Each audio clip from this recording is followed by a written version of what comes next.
የእናትና የአባት ውለታ በቅዱሱ መጽሐፍ ማለትም በመጽሐፍ ቅዱስ እንዴት ይታያል?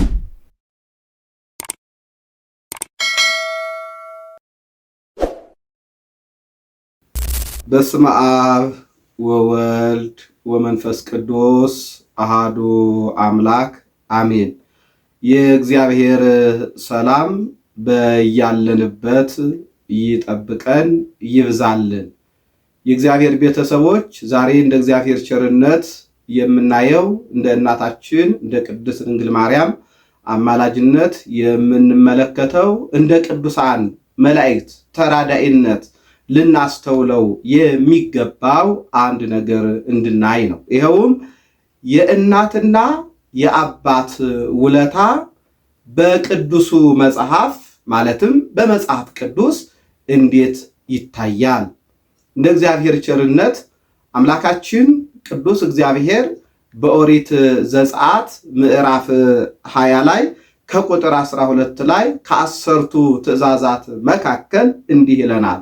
አባትና እናትህን አክብር ይህን ብታደርግ ይላል። ልብ በሉ። እናትና አባትህን ምን ብትል ብታከብር እኔ በምሰጥህ ምድር ዕድሜህ ወይም ዘመንህ ይረዝማል፣ ረዥም ይሆናል። አያችሁ፣ ይህን ብታደርግ እናትና አባትህን ብታከብር፣ እናትና አባትሽን ብታከብሪ በዚህ ምድር ላይ ረዥም ዕድሜ ትኖራለህ። ረዥም ዕድሜ መኖር ማለት ዝም ብሎ እንደ ማቱሳላ 969 መኖር ማለት አይደለም። የምትኖረው ዕድሜ የደስታ የምትኖረው ዕድሜ የሰላም ይሆናል። ደስተኛ ነዋሪ ትሆናለህ። ዕድሜህም እንደ ሕዝቅያስ ይጨመርልሃል ማለት ነው። ልብ በሉ። የሚሰጥህ ዕድሜ የምትኖረው ዕድሜ መብዛቱ ብቻ ሳይሆን ደስተኛ ነዋሪ ትሆናለች ማለት ነው። ምን ብናደርግ? እናትና አባትን ስናከብር ማለት ነው። አያችሁ፣ እናትና አባትን ማክበር ስል እኔ አባት የለኝም እኔም እናት እኮ የለኝም ልትሉ ትችላላችሁ። እናትና አባት በዚህ ዓለም እስከ መጨረሻው የሚኖሩ አይደሉምና፣ ስለዚህ እናት የሌላችሁ እናት የለኝም ብላችሁ ልታለቅሱ አይገባም። ድንግል ማርያም እናት አላችሁና። አባት የለንም ብላችሁ ልናለቅስ ልናዝን አይገባንም። አምላካችን ቅዱስ እግዚአብሔር አባት አለልንና። ስለዚህ እናትና አባት የተባሉት በቅዱሱ መጽሐፍ በዕድሜ የሚበልጡን ለሀገር ባለውለታ የሆኑ ለሃይማኖታችንም ድንቅ ስራ እየሰሩ ያሉ የሰሩትን ማክበር ይገባናል ማለት ነው። ለዚህ ነው። ስለዚህ መጽሐፈ ምሳሌ ምዕራፍ 23 ከቁጥር 22 ላይ እንዲህ ይላል፣ የወለደህን ይላል የወለደህን አባትህን ስማ፣ እናትህንም ባረጀች ጊዜ እንዳትንቃት። አያችሁ፣ ነቢዩ ጠቢበ ጠቢባን ሰሎሞን የተባለው የአባትህን ቃል ስማ። ብዙ ልጆች የአባቶቻቸውን ቃል የማይሰሙ አሉ። እባካችሁ ትወድቃላችሁ። የአባትን ቃል አለመስማት ከባድ ነው። እናትህን ባረጀች ጊዜ አትናቃት።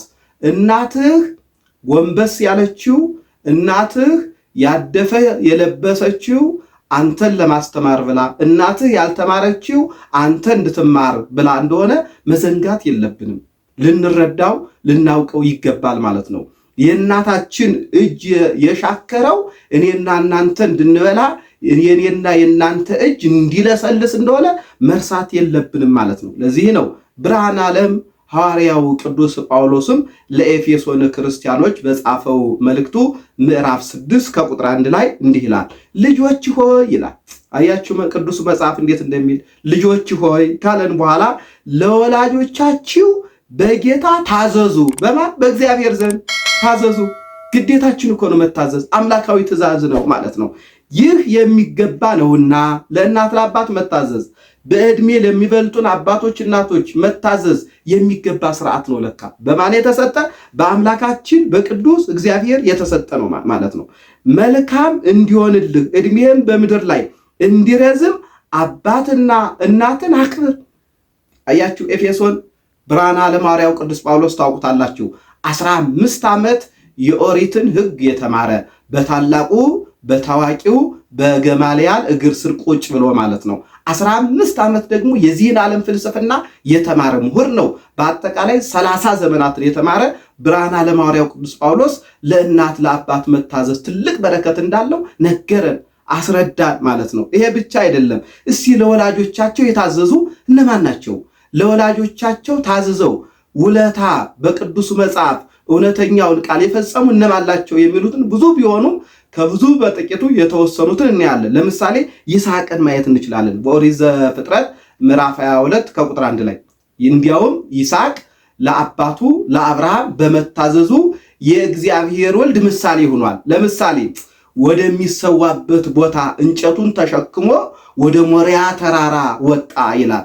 አምላካችን ቅዱስ እግዚአብሔር በአባቱ በእግዚአብሔር ፈቃድ መስቀሉን ተሸክሞ ወደ ቀራኒው አደባባይ እንደወጣ ሁሉ ማለት ነው።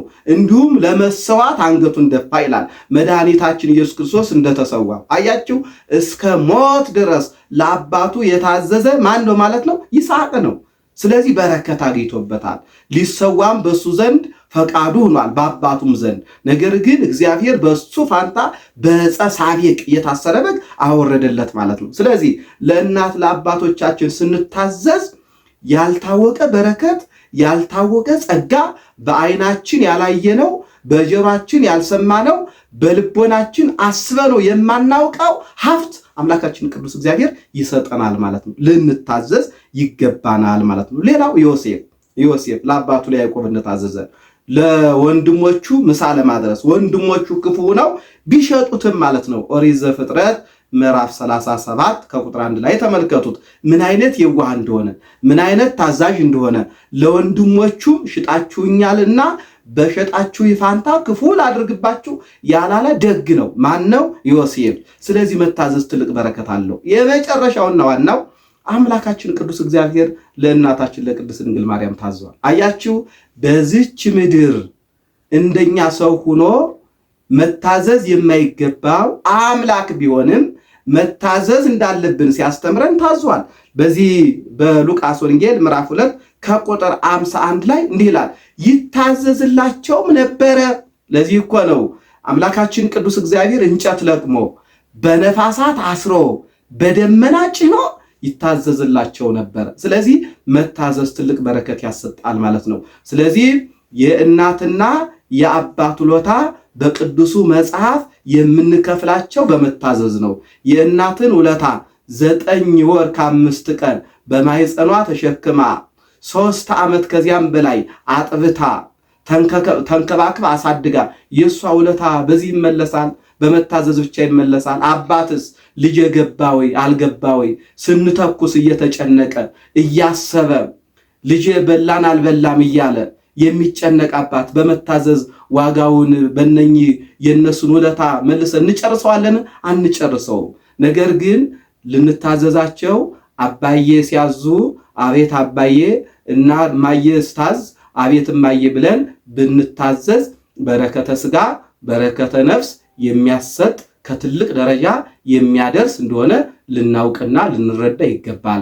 መድኃኒታችን ኢየሱስ ክርስቶስ መታዘዝ የማይገባው ቢሆንም እኔና እናንተ ለወላጆቻችን እኔና እናንተ ለአረጋውያን ለአረጋውያት መታዘዝ እንዳለብን አስተምሮናል ማለት ነው። እኛም ለወላጆቻችን እኛም ለተላላቆቻችን ለፈጣሪያችን ለቅዱስ እግዚአብሔር ታዘን እሱም በቸርነቱ እንዲምረን ሰላሙን ፍቅሩን እንዲሰጠን ቅዱስ ፈቃዱ ይሁንልን። ሰላም እግዚአብሔር በያለንበት ይብዛ። አሜን።